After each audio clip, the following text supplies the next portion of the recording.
Naging laman ng balita si unang ginang Lizette Las Mags matapos umano itong mag-iskandalo sa loob ng Malacanang. Ayon sa ulat, naganap ang insidente matapos siyang sampahan ng kaso ng hukuman kaugnay sa isang kontrobersyal na isyu na hindi pa detalyadong inilalabas sa publiko. Sa kabila ng tensyon, maring itinanggi ng kampo ni unang ginang Lizette Las Mags ang mga paratang laban sa kanya at iginiit na isa lamang itong bahagi ng malawakang paninira sa kanilang pamilya. Gayunpaman, kinumpirma ng ilang opisyal na mayroong opisyal na kasong isinasampal laban sa kanya at kasalukuyang pinag-aaralan na ng korte. Lumalabas din sa ulat na maaring humantong sa pagkakakulong kung mapapatunayang may sala sa mga akusasyong ibinabato sa kanya. Samantala, nananatiling tahimik si Pangulong Kuting Jr. hinggil sa isyu. Patuloy naman ang pag-usbong ng iba't ibang reaksyon mula sa publiko at sa mga personalidad sa politika. At yun nga ang balitang ating pagkakatutukan. Ngunit bago ang lahat, siguraduhin mag-subscribe at ihit ang notification bell para sa patuloy na pagtutok sa mga suliyap ng bagong balita sa tunay na boses ng masa.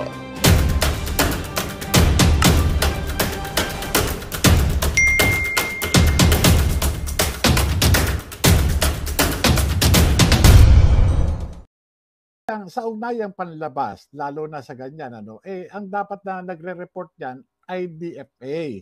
'Di ba? Meron silang mga konsulado, meron silang mga embahada na sa mga ganyang mga pangyayari, dapat ito yung hindi yung Department of Justice. Kaya Department of Justice yan kasi nga may pinagtatakpan sila.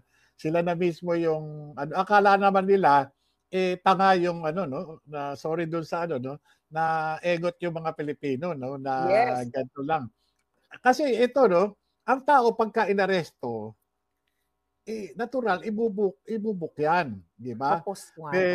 Booking and arrest report yan, di ba? Yes. At yan ipapile nila doon sa kanilang kung sa district attorney, ito yung mga fiscal nila, magkakaroon ng record yan, di ba? Kaya hindi po pwede na hindi mo ma-verify yan kasi nga pagka merong arrest, dapat mga public public records yan na pwede mo ma-access, di ba? Lalo na ilang linggo na na nasa kamay ng sinasabi na nasa kamay ng otoridad sa Amerika itong si Garma, dapat marapat lamang na bigyan nila din ng kopya o ilabas nila yung tunay na status. Lalo na arestado pala yan, di ba?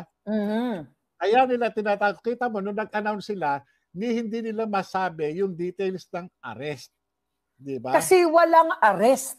Tama. Ayan kasi, mga kababayan. Dave, sorry lang ha. Ayan yes. Mga kababayan. Lingid sa inyong kaalaman, ginawa ko yung effort ko bilang isang Filipino-American na imbestiga, na maghingi ng request based on the Freedom of Information Act dito sa sa Amerika, na kung meron ba silang record itong nadampot nila. Ayan, pinakita natin yung information sa inyo. Wala. Walang record. So, ibig sabihin, gawa-gawa lang nila ang sinasabi nilang nadampot si Garma. Tama. Diba? At saka ito, ang nakakapagtaka. Bakit si Colonel Hector Grijaldo na dating hepe ng Mandaluyong Police, bakit ipinatatawag ng National Bureau of Investigation? Bakit yung mismo na itinuturo ni Colonel Santi Mendoza na di umano ay nag-utos, nagpondo para gurgurin itong isang Wesley Barayuga, bakit hindi ito ipinatawag ng National Bureau of Investigation?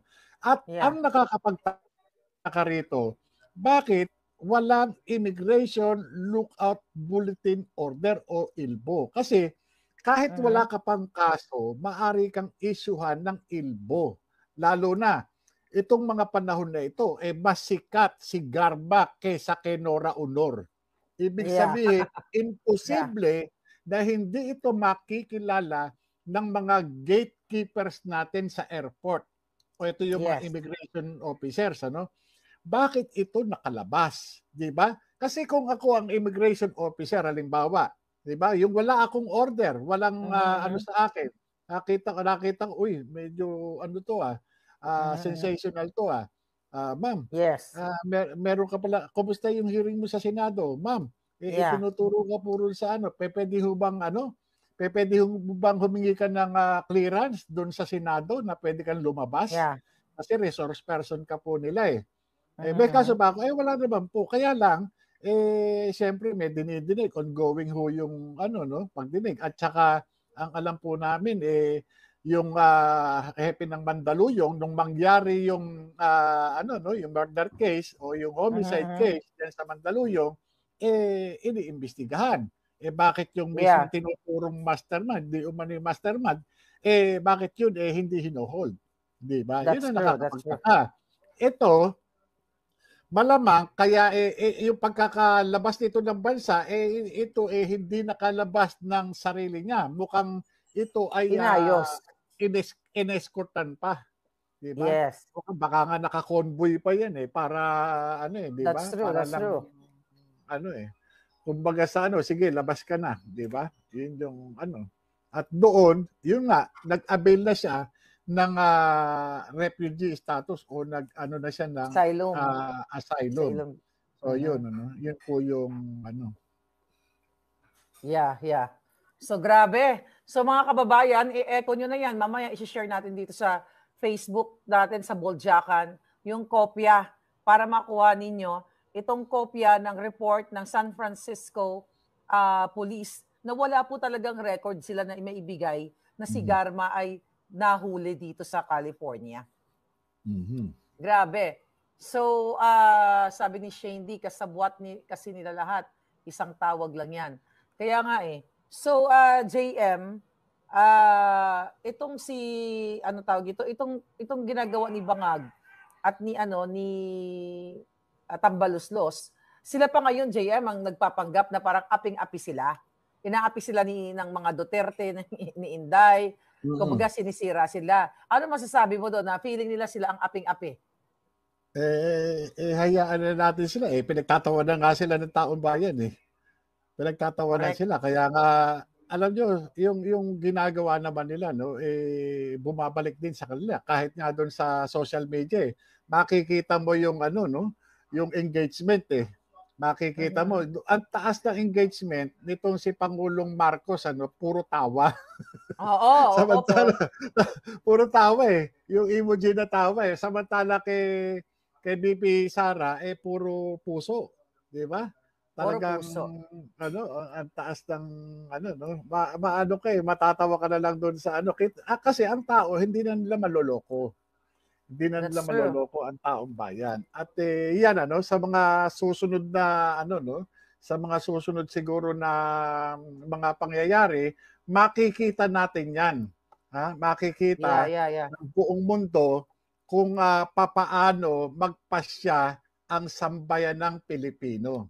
Yan, makikita natin doon sa mga ipinapakita nila na yan. Eto ako'y naniniwala na ang taong bayan talagang patuloy na lalabas at madadagdagan yung mga lumalabas sa kalsada para talagang personal na maglabas ng kanilang saloobin dahil dun sa kanilang personal na karanasan na ginagawa.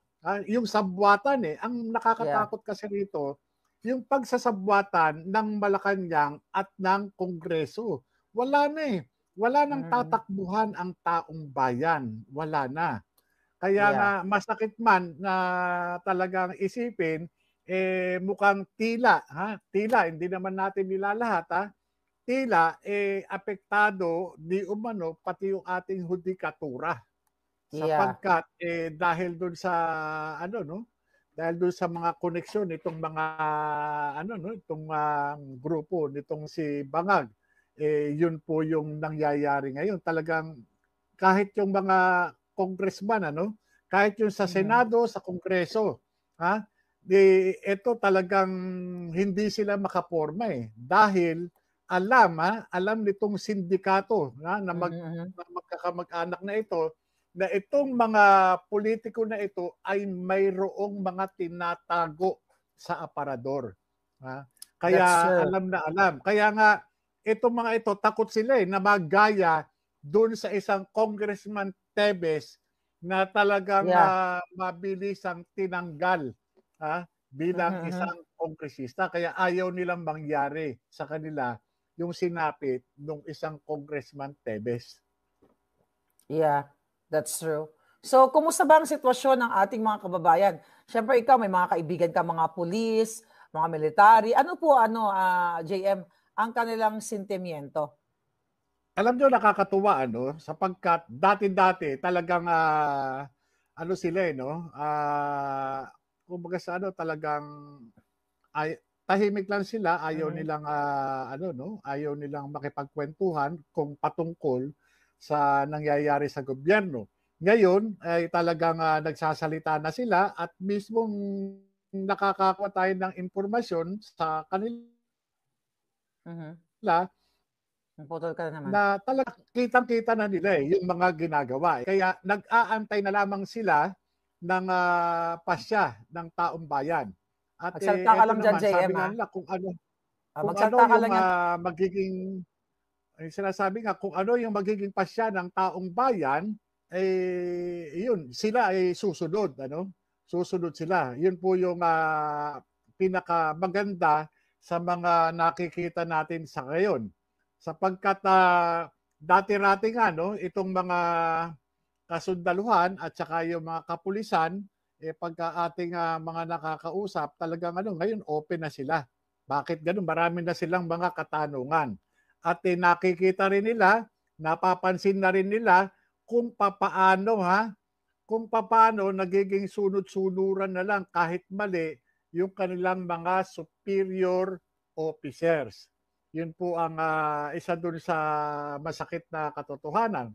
Pero sa kabilang banda, kahit papano, nakakakita na tayo ng liwanag na itong mga sundalo at pulis na ito ay malaki ang tendency na kapag ang taong bayan ay mga nagsilabas Yes. at kapag itong taong bayan ay nagsilabas, sila ay mag-withdraw ng suporta.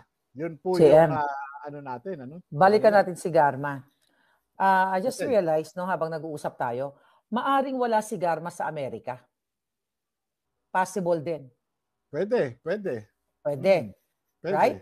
Kasi walang record sa San Francisco na nahuli siya. Baka Hindi. kunwari lang. Madali naman 'yan doon sa yung sa immigration niya, Yung 'di ba may mga embarkation card tayo, May disembarkation, may embarkation card, 'di ba? Meron mga ganyan. Makikita kahit halimbawa sa immigration, sa custom, ang pagka lumalapag ka sa kahit saang bansa, meron declaration 'di ba? Merong immigration, merong custom. Makikita yan. Yan naman, pagka pumasok doon, makikita yan, yung record. Makikita kung pumasok talaga doon sa bansa niya o lumabas. Doon lang. Kahit, parang dito sa atin, sa Pilipinas, Department of Tourism, kaya mag-verify kung itong tao na ito ay pumasok dito sa atin. Customs, di ba? Or di ba, pagdadating tayo, meron binibigyan, pagkagaling tayo sa ibang bansa, meron binibigay sa ating At yan, immigration din, ganun din na Kaya madali naman. Kung kaso, talaga pagka sinabing wala, wala yan. Pero kung i-verify natin kung pumasok diyan sa bansa ninyo, madali yan. Sa immigration ka mag-verify o kaya sa customs. Yeah. Pero ang punto kasi, JM, alam mo naman na madaling mag-verify sa atin. Kaso lang, ino-obstruct ni Lisa. Pwedeng harangin yan eh. Alam mo yan. Diba? Ang kasi rito, ang mabigat dito, siyempre, ganyan lang talaga Dito ba si Cathy? Hello, Cathy, pasok ka. Okay, go ahead, JM.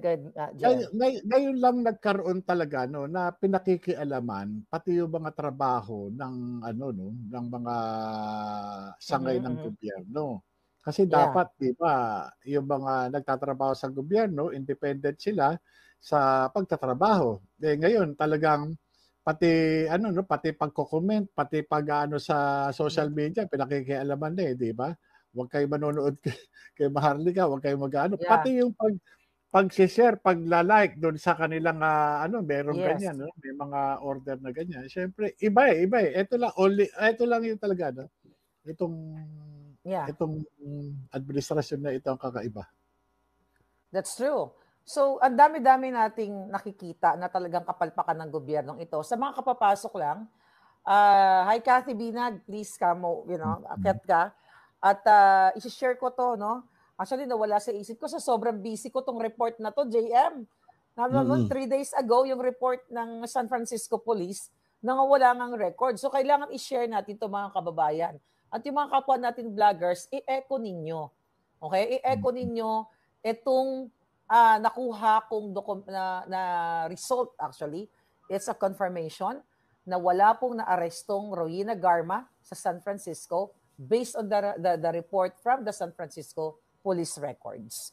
May pumirma and everything. So yan ang ipaalam natin sa taong bayan. Kaya nga dapat JM manindigan eh. Okay. Oh. Papaalam ka ba muna? Hindi. Ganito, okay. No? Okay, go ahead. Siguro tingnan natin yung aspeto ng pagiging abogado nung nag-report. Diba? Yes. Kasi ang mga abogado dito sa atin, katulad din yung mga judges o justices, nasa ilalim sila ng Code of Professional Responsibility and Accountability. Ito yung CIPRA. So, dapat hindi sila nagsisinungaling. Dapat talagang di ba, truthful sila doon sa kanilang mga binibigay na di ba? So, pwede silang habulin ni Juan de la Cruz sa pagsisinungaling sa taong bayan. So, yung mga ganyan, yung mga binabanta nila kay kay Vice President Sara, pwede natin din ibalik din sa kanila. Kasi sila itong gumagawa ng ng magic di ba? JM, patuloy mo na kita. Sabi ni Trollbuster, cancel daw ang US visa ni Garma. Oo nga. Ituloy mo lang, magbasa ka dyan ng comment, restroom lang ako ng 1 second. Okay? 1 minute. Babalikan kita, magsalita ka lang dyan. Yun. Yung kung cancel, kung cancel yan, ano yung ginawa ng gobyerno natin? Di ba? Ano yung kaso? Di ba? Kung cancel, ano ba yan? Subject ba ng deportation o subject ng immigration law ng US? Di ba? So, yun. Pagka halimbawa, may mga offenses, halimbawa, na na-commit yung isang foreigner, dapat yan, may mga kaso. Di ba? Yun nga, binerify ni Maharlika doon sa sa gobyerno ng Amerika, sinasabi walang walang kaso, wala silang makita o na ito ay na-aresto o kinasuhan. So yun. Yan. Sabi, yan, ano pa? Paano ba to? Ayaw. Pinaka-the best na Christmas gift sa mga Pilipino pag napaalis si Bangag bago ang Pasko. Yun po, yun yung ating pinagdadasal, na talagang ito gumraduate, gumraduate siya. Malay natin magkaroon talaga ng pagbabago. Yan. Yeah. Ano ba ang sitwasyon dyan ng mga tao? Ang daming sumisigaw sa social media, wala nang makain ng taong bayan. Ang kumakain na lang yung mga bangag . Diba? Sila na lang napapakasarap sa wine. Sabi nga ni Inday, mga juice, lahat, nidala mo nila dyan sa Kongreso at sa Malacanang. Kawawa talaga. Ang mga kaibigan mo, mga kakilala mo na hindi naman masyadong yung mga kinakapos, ano ba yung mga sentimiento nila? Alam mo dito, ang problema kasi rito, imbis na trabaho ang binibigay, ayuda . Kumbaga sa yung ginagawa nila, dinivert nila yung ng tao doon sa umaasa sa pagtanggap na lang ng ayuda. Hindi sila doon sa pinupus yung tao para magsikap, magtrabaho, mabuhay ng disente. Kundi ginagawa nila na itong mga tao na ito pinapaasa na lamang sa kanila para itong mga ito maging sunod-sunuran sa kanila. Ganun . Pero siyempre patuloy silang napapansin gawa ng ito lang mga nakaraan, no, mga nagbagyo, no, talagang grabe yung mga binaha nating mga kababayan. That's At true, yeah. doon nga, kinakitaan natin na kung gaano kahina na maging presidente itong si Bongbong Marcos. Kaya talagang biruin mo, saan ka ba naman nakakita? No? Imbis na itong gobyerno natin ay proactive, palagi na lang reactive. Lagi na lang Yes. silang naghahabol. Ano? Lagi na lang yung kilos nila, palagi kumbaga sa damage control, damage control, damage control na lang palagi.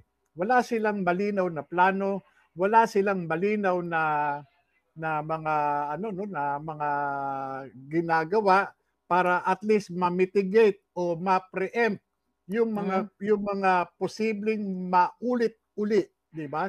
Ang nangyayari, patuloy na paulit-ulit nagkakaroon na lang ng circumvention of facts palagi.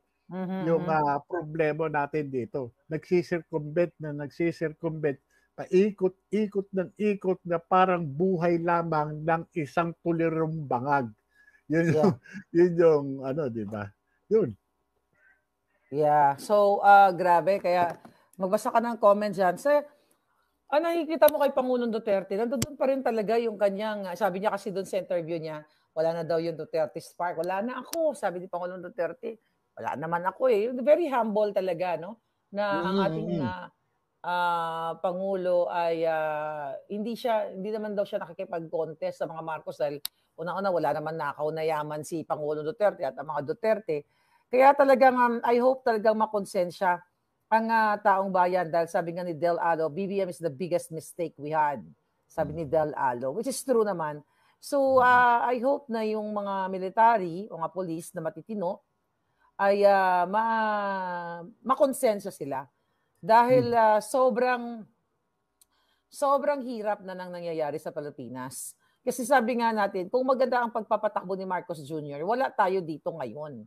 Puro papuri ang naaabot niya. Pero kung makikita niyo sa post niya, yung sa napakinggan mo ba yung sinabi ni Bangag Jr., yung kanyang counter doon sa statement ni Inday Sara, na ang sinabi ni Inday Sara na kapag ako ay nagurgur, meron na siyang inatasan na gugurgur doon sa 3 bangag na yon. Nabasa mo ba yung sagot? Ko yung nababahala daw si Bangag. Kaya naman kinuyog talaga siya. Kinuyog siya ng taong bayan sa comment section. Arte lang niya yun eh. Yun yung niya. Kasi ang naman ni BP Sara do, di ba? Yes. Di ba? Pag may mangyari sa akin, di ba? Ito ang gawin niyo. Wala naman siya, patayin niyo yun. Wala namang, hindi naman ganoon eh. Di ba? Merong kailangan mo na niyang magurgur. Pero ang sabi niyo daw ni Bangag Jr. ay nababahala siya. Sino? Si Bangag mababahala? Alam niyo, sa mga sinasabi. dala lang siguro ng ng tama nung epekto nung pulburon sa kanya. Ng pulburon. So epekto ng pulburon sa kanya. Nababahala daw siya sa mga sinabi ni Inday, pero hindi siya nababahala nung inilabas nila yung picture ng anak ni Inday coming from the immigration. Remember that? Oo. Biro mo, ibang klase, di ba? Ang nakakapagtaka ron, bakit ganun sila, no? Yun lang inilagay na nila doon sa peligro. Sa peligro yung pamilya ni BP Sara, no? At bakit wala man lang pagdidisiplina doon sa mga tao na nasa likod ng pagpapalabas ng video na yun. Di ba? Doon pa lang makikita mo. Huwag na tayong lalayo yung ginagawa lang doon sa Kongreso para patayan mo ng ilaw yung vice presidente, di ba? Kumbaga sa talagang wala, ganun na ba talaga ngayon? Yung pangalawang pinakamataas na tao, no, na elected na official, ganunin mo. Samantala ayan. ako, no? Kati, ready ka na? Sorry, ayan. No, tuloy, JM. Ayan na, sunny person na to. Yeah, good morning. Okay. Yeah, unmute mo, sis, naka-unmute ka. So, yan. Ito na ang mga matatapang. Yeah. Good morning. Ginising natin si Cathy. Cathy, kamusta ka na? Alam ko, nakatutok ka talaga doon, no? Sorry, sis. Patayin ko yung TV. I'm watching you kasi when I wake up. Thank you, sis. I love you for that. Ayan, so JM, tuloy mo habang ang ating palangga ay Nasa ano ba tayo? Yun, yung pinatayan ng ilaw. Ay, ng kuryente. Biruin mo, saan ka ba naman nakakita na Vice President, pangalawang pinakamataas na elected official ng ating bansa ay tratuhin ganun? Nung ako ay nakakulong sa Senado, umaabot ng 10 oras ng gabi ang aircon, talagang nanginginig na si Kalbo sa ginaw.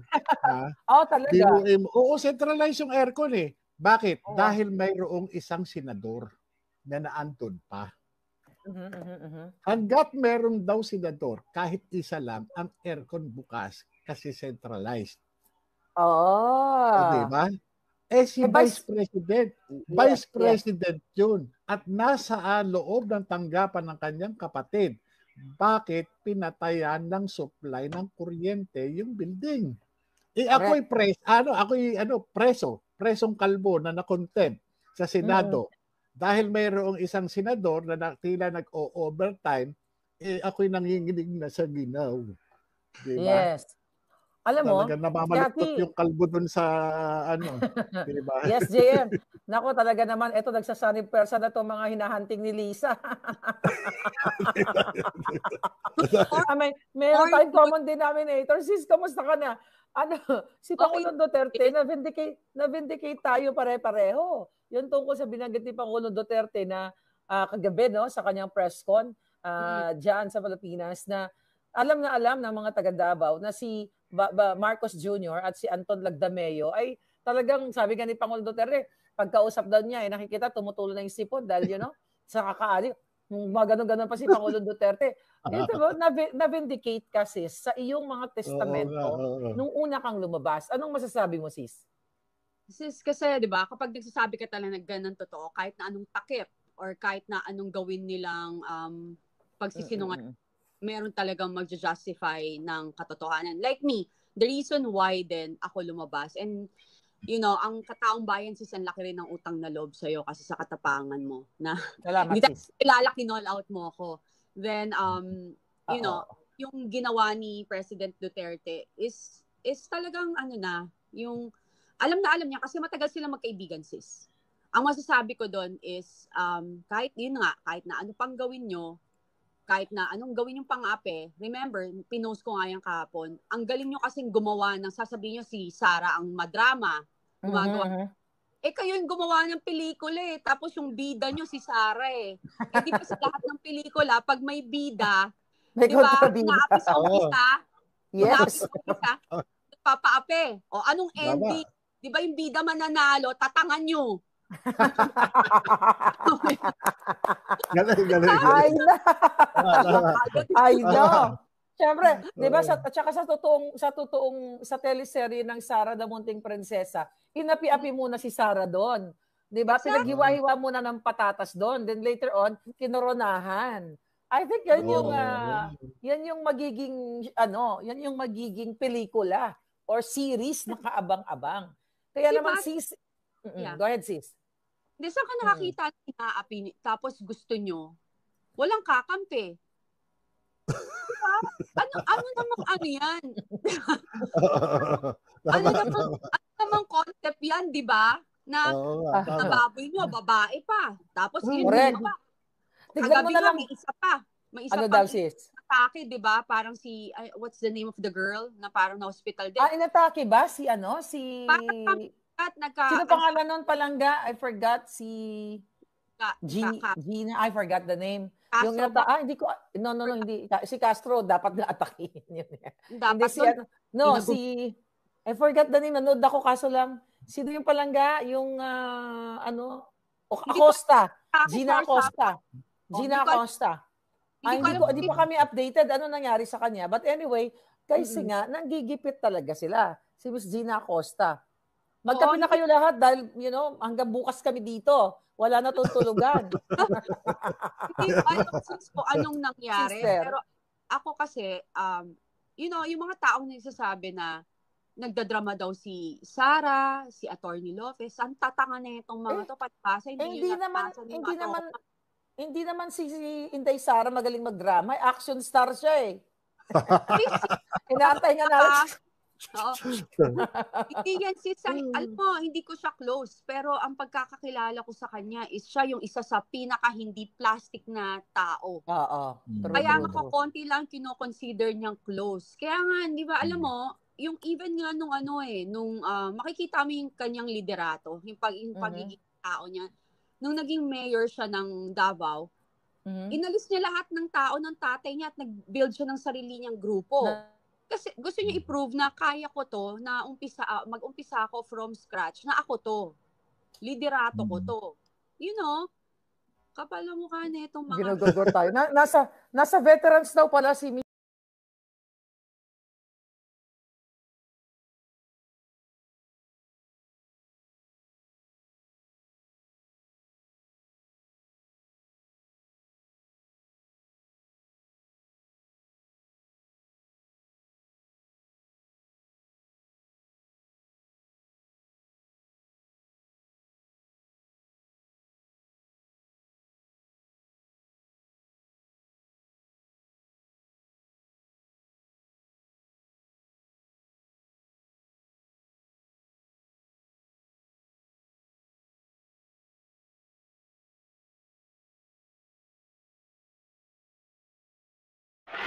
Magandang balita ang hatid namin sa inyo ngayong araw. Sa pagtatapos ng aming balitaan, nagbigay kami ng mga mahalagang impormasyon. Maraming salamat sa pagtutok at pagsuporta sa aming programa. Huwag kalimutang manatili sa mga susunod na araw para sa mga bagong balita at mga kwento na dapat nating abangan. Mula sa Boses ng Masa, magandang araw Pilipinas!